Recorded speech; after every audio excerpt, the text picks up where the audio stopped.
Hello, fellow alumni.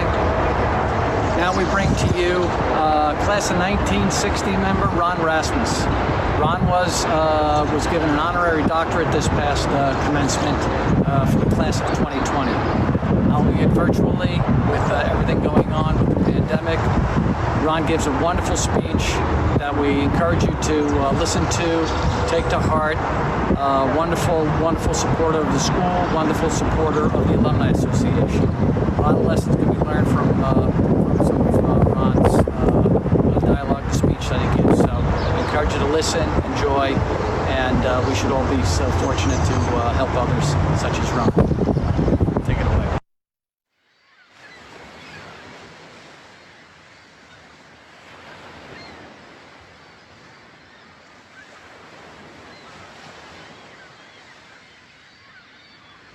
President and Mrs. Alfoltis, Provost Waters, esteemed faculty and staff, the Chancellor and the SUNY Board of Trustees, distinguished guests, thank you so much for this honor. To the class of 2020, what a year. You really pulled it off. Congratulations. Thank you so much for the privilege of allowing me to share this important milestone with you, your family, friends, and albeit virtually, and under such unusual circumstances. I am aboard the Great Lakes Towing Company's Tug Wisconsin in Cleveland, Ohio. I regret that we cannot be all together at your graduation.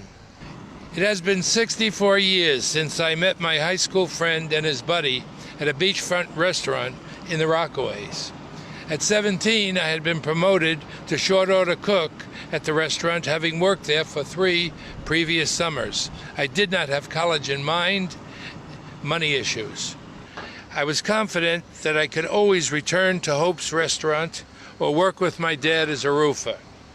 I took a lunch break with my friend and his buddy, who regaled us with stories of travel at sea, and now I realize mostly sea stories about foreign ports, as told to him firsthand by his uncle who had graduated from Fort Schuyler.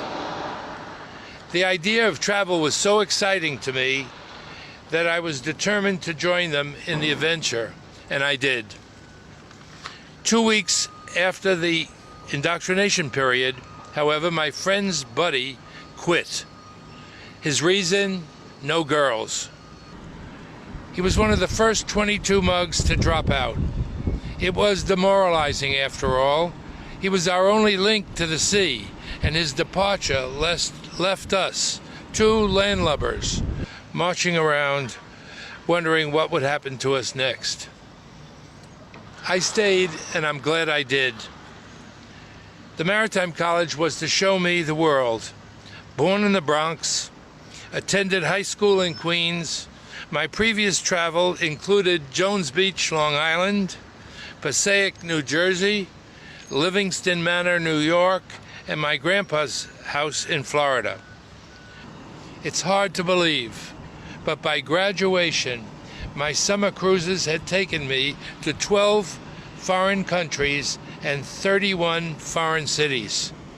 My academic and technical education, the leadership learned in the regiment, and nautical skills acquired on the training ship prepared me to stand tall among my peers as my life story progressed at sea, in the Navy, in the federal government, and in the maritime industry. And not unlike those before me and those who came after me, there was the extraordinary lifelong bond of the unique shared college experience. To this day, I'm always amazed as I continue to travel around the world, even some 6 decades later, at the recognition and esteem afforded our school and our graduates.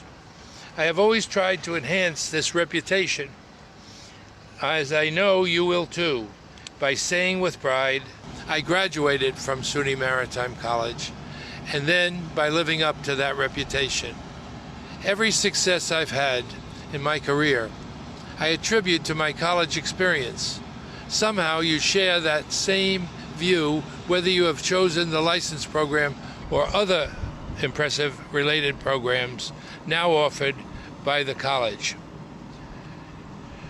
Most previous graduates used their unique technical training and leadership skills to their advantage as they pursued their careers.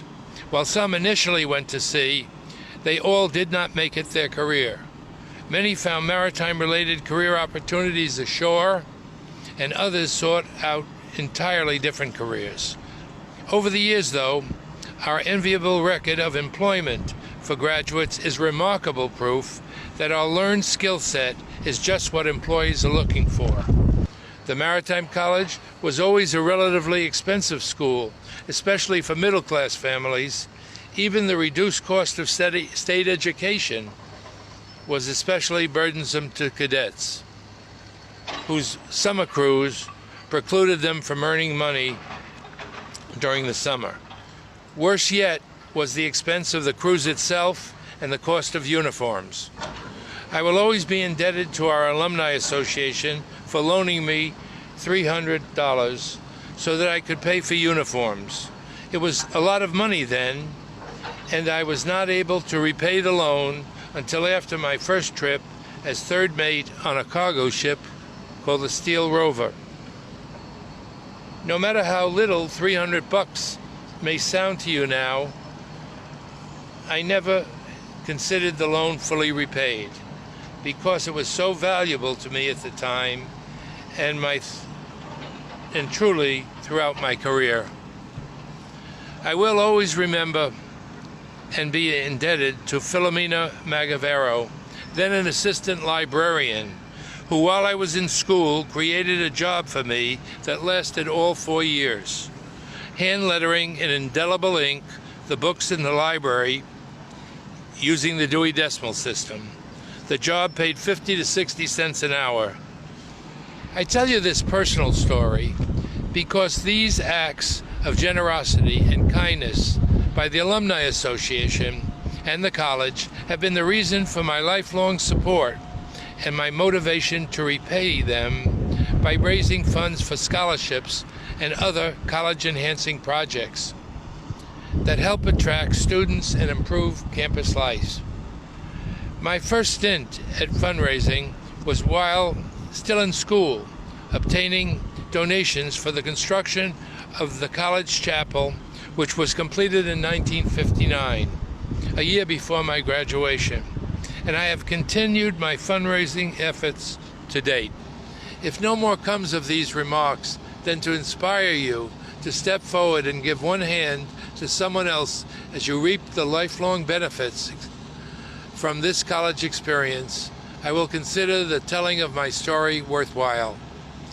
There is also a significant personal value to you in joining our college community by supporting the Alumni Association and the College Foundation as you network throughout your entire career, whatever that turns out to be.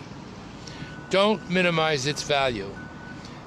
Fellow alumni have been my mentors, friends, colleagues, employers, employees, advisors, customers, vendors, and even business partners. They have often helped me gain entree into new business opportunities and helped me recruit alumni for our company. Many have been officers of the Alumni Association and trustees of the College Foundation, and others have been loyal supporters of these organizations. Not easily describable, though, is the personal joy you will get from meeting fellow alumni, knowing that somehow you have helped them along the way.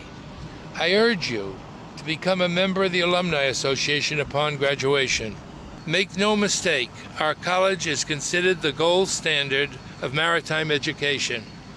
First and foremost, it is the envy of every state maritime academy, the Federal Maritime Academy, and foreign maritime academies as well. We are acknowledged and emulated by all for job placement on graduation and salaries received. We are depending on you to be successful in your chosen career in whatever path you take, and through your success, you will continue to support our college's reputation and ensure future graduates similar networking and opportunities for success. Be true to your school. You will not regret it. Who can imagine what opportunities will be available in the future?